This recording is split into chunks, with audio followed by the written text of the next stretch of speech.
Assalamualaikum warahmatullahi wabarakatuh. Halo semuanya, perkenalkan saya Alivia Malicia Putri dengan NIM K76210110. Saya merupakan mahasiswa dari Prodi Pendidikan Ekonomi Fakultas Keguruan dan Ilmu Pendidikan Universitas 11 Maret. Jadi, pada video kali ini saya akan menyampaikan mengenai pembahasan materi perpajakan. Namun, sebelumnya saya akan menyampaikan mengenai tujuan pembelajaran kali ini terlebih dahulu. Jadi, tujuan pembelajaran pada hari ini yaitu peserta didik atau siswa diharapkan mampu untuk memahami mengenai konsep ataupun teori perpajakan. Selain itu, peserta didik juga diharapkan mampu untuk memahami mengenai pengimplementasian perpajakan dalam kehidupan sehari-hari. Baiklah, tentunya di sini mayoritas sudah banyak ya yang sering melakukan pembelian entah makanan atau minuman di luar, seperti di restoran, di kafe, ataupun di tempat makan lainnya. Nah, saat kita melakukan pembelian tersebut, pasti kita akan mendapatkan yang namanya struk pembelian atau struk belanja kan? Kalau diperhatikan lebih lanjut nih, pada struk tersebut tidak hanya menyantumkan harga makanan atau minuman yang kita beli dan harus kita bayarkan. Tetapi, di struk itu juga terdapat biaya tambahan loh. Nah, biaya tambahan itu biasa disebut oleh orang awam dengan pajak makan atau pajak restoran. Nah, biaya tambahan itu sebenarnya merupakan PPN, yaitu pajak pertambahan nilai. Jadi, kenapa sih kita itu harus bayar pajak? Jadi begini, secara umum pajak yang nanti kita bayarkan atau rakyat bayarkan akan digunakan oleh negara untuk membiayai pengeluaran-pengeluarannya, seperti membiayai pembangunan dan juga perbaikan fasilitas umum. Contohnya seperti pembangunan jalan, pembangunan jembatan, perbaikan fasilitas kesehatan, peningkatan kualitas pendidikan, dan masih banyak yang lainnya. Maka dari itu, rakyat seharusnya dan sudah diwajibkan oleh negara untuk membayar pajak. Baiklah, untuk membahas lebih lanjut mengenai materi perpajakan itu sendiri, saya akan menjelaskannya sebagai berikut. Pada materi perpajakan, yang pertama, kita akan membahas mengenai konsep perpajakan. Dimulai dari pengertian pajak.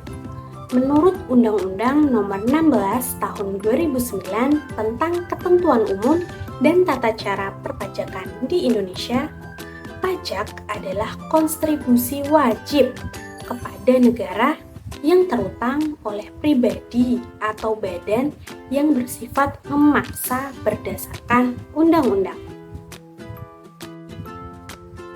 Hal ini tentunya sejalan dengan pendapat ahli yaitu Profesor Dr. Rohmat Sumitro yang menyatakan bahwa pajak adalah peralihan dari pihak rakyat kepada kas negara untuk membiayai pengeluaran-pengeluaran rutin negara.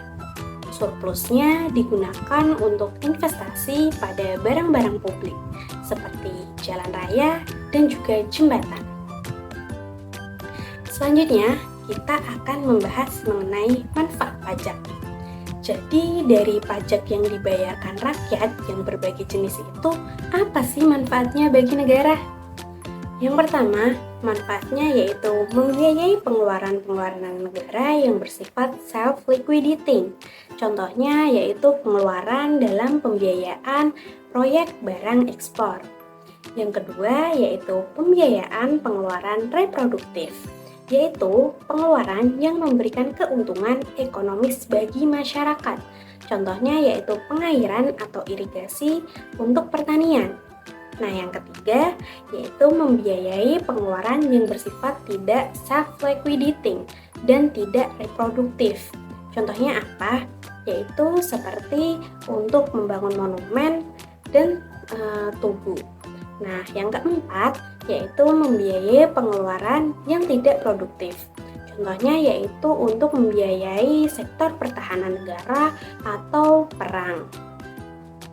Kemudian kita akan belajar mengenai jenis-jenis pajak.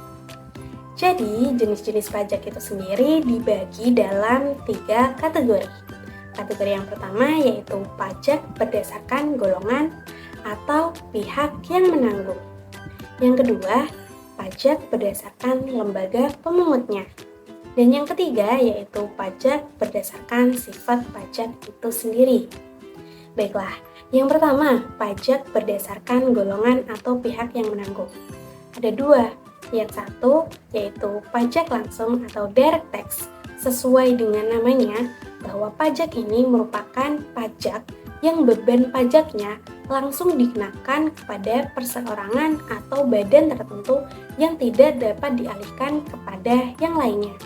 Contohnya seperti pajak bumi dan bangunan atau PBB dan juga pajak penghasilan. Yang kedua, ada pajak tidak langsung atau indirect tax, yaitu pajak yang dapat dialihkan kepada pihak lainnya. Contohnya yaitu PPN atau pajak pertambahan nilai. Nah, kategori jenis pajak yang kedua yaitu berdasarkan lembaga pemungutnya. Juga ada 2. Yang pertama yaitu pajak negara atau pajak pusat, di mana pajak ini dipungut dan dikelola langsung oleh negara di bawah Direktorat Jenderal Pajak di bawah Kementerian Keuangan secara langsung. Yang kedua ada pajak daerah, yaitu pajak yang pemungutan dan pengelolaannya dilakukan oleh pemerintah daerah, baik pemerintah kabupaten atau kota maupun pemerintah provinsi. Dan jenis pajak yang ketiga yaitu pajak berdasarkan sifat pajak itu sendiri. Yang pertama ada pajak subjektif. Yang kedua ada pajak objektif. Selanjutnya ada pembahasan mengenai unsur-unsur pajak, yaitu yang pertama ada subjek pajak, yang kedua ada objek pajak, dan yang ketiga ada tarif pajak. Apa sih subjek pajak itu? Jadi, subjek pajak adalah orang atau badan yang menurut undang-undang dibebani pajak atau pihak yang harus menanggung beban pajak. Nah, kalau objek pajak yaitu barang atau sesuatu yang menyebabkan dikenakannya pajak. Contohnya, pajak penghasilan. Objek pajaknya yaitu gaji atau pendapatan. Nah, selanjutnya ada tarif pajak, yaitu dasar pengenaan pajak terhadap suatu beban pajak. Selanjutnya pembahasan mengenai hubungan pajak dengan APBN. Memangnya ada ya hubungan antara pajak dan juga APBN? Tentu saja ada. Jadi, hubungan pajak dan APBN ini merupakan hubungan yang saling berketerkaitan. Kenapa begitu? Karena pajak merupakan salah satu sumber dari pendapatan negara. Nah, pajak ini menjadi penyumbang terbesar dalam APBN. Pembahasan materi kita yang selanjutnya yaitu mengenai objek dan cara pengenaan pajak. Yang pertama, ada pajak pertambahan nilai atau PPN. Tarif PPN semula sebesar 10%, kemudian naik menjadi 11% pada 1 April tahun 2022 dan akan menjadi 12% paling lambat pada tanggal 1 Januari tahun 2025 mendatang. Selanjutnya ada PPH atau pajak penghasilan. Menurut tabel, tarif yang harus dibayarkan PPH ini sebagai berikut. Lapisan tarif pertama yaitu untuk rentang penghasilan 0 sampai 60 juta rupiah, yaitu tarifnya sebesar 5%. Kemudian, lapisan tarif yang ketiga yaitu untuk penghasilan lebih dari 250 juta sampai 500 juta rupiah sebesar 25% dan seterusnya hingga tarif 35%. Namun, perlu diingat bahwa pajak penghasilan orang pribadi ditetapkan atas penghasilan yang jumlahnya melebihi batas PTKP atau penghasilan tidak kena pajak. Nah, dalam Undang-Undang Harmonisasi Peraturan Perpajakan kebijakan, yaitu sebesar 54 juta untuk orang pribadi yang belum menikah. Lalu ada tambahan 4,5 juta untuk wajib pajak yang sudah menikah, dan tambahan 4,5 juta lagi untuk setiap tanggungan maksimal 3 orang.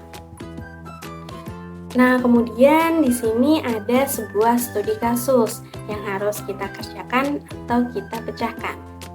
Ada soal yang menyebutkan bahwa Rani adalah seorang karyawan yang belum menikah dan memiliki penghasilan bersih sebesar 6 juta rupiah per bulannya. Berdasarkan ketentuan pajak yang ada di Indonesia, pajak penghasilan, hitunglah pajak penghasilan yang harus dibayarkan oleh Rani dalam 1 tahun. Kira-kira bagaimana ya cara pengerjaannya? Baiklah, kita kerjakan. Dimulai dari langkah yang pertama, kita harus mencari penghasilan neto atau penghasilan bersih tahunannya Rani. Yaitu tadi sudah diketahui di soal bahwa penghasilan per bulannya sebesar 6 juta rupiah. Kita kalikan 6 juta dikali 12 untuk mendapatkan uang pendapatan per tahunnya, yaitu 6 juta kali 12 hasilnya 72 juta rupiah. Langkah yang kedua, kita menghitung penghasilan kena pajaknya Rani. Menurut peraturan yang ada di Indonesia, PTKP atau penghasilan tidak dikenakan pajak tidak kawin, yaitu sebesar 54 juta rupiah. Jadi untuk menghitung penghasilan kena pajaknya Rani, kita mengkurangkan, yaitu penghasilan per tahunnya dikurangi PTKP. Tadi kan penghasilan per tahunnya didapatkan sebesar 72 juta, lalu dikurangi PTKP atau penghasilan tidak kena pajak menurut undang-undang sebesar 54 juta rupiah. Hasilnya sebesar 18 juta.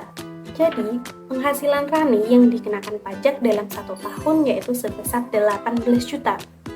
Kemudian perlu diingat lagi bahwa penghasilan 18 juta tersebut masuk ke dalam tahap atau kolom pertama, yaitu penghasilan 0 sampai 60 juta dapat tarif pajak penghasilan sebesar 5%. Jadi kita menghitung 18 juta dikali 5%, hasilnya sebesar Rp900.000. Jadi, setiap tahunnya Rani wajib membayar pajak penghasilan sebanyak Rp900.000. Bagaimana? Mudah kan?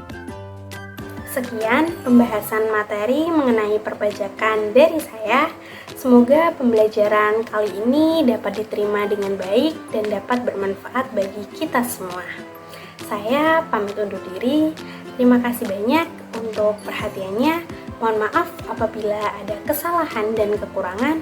Kritik dan saran yang membangun dapat disertakan pada kolom komentar di bawah. Sampai jumpa di pembelajaran selanjutnya. Wassalamualaikum warahmatullahi wabarakatuh.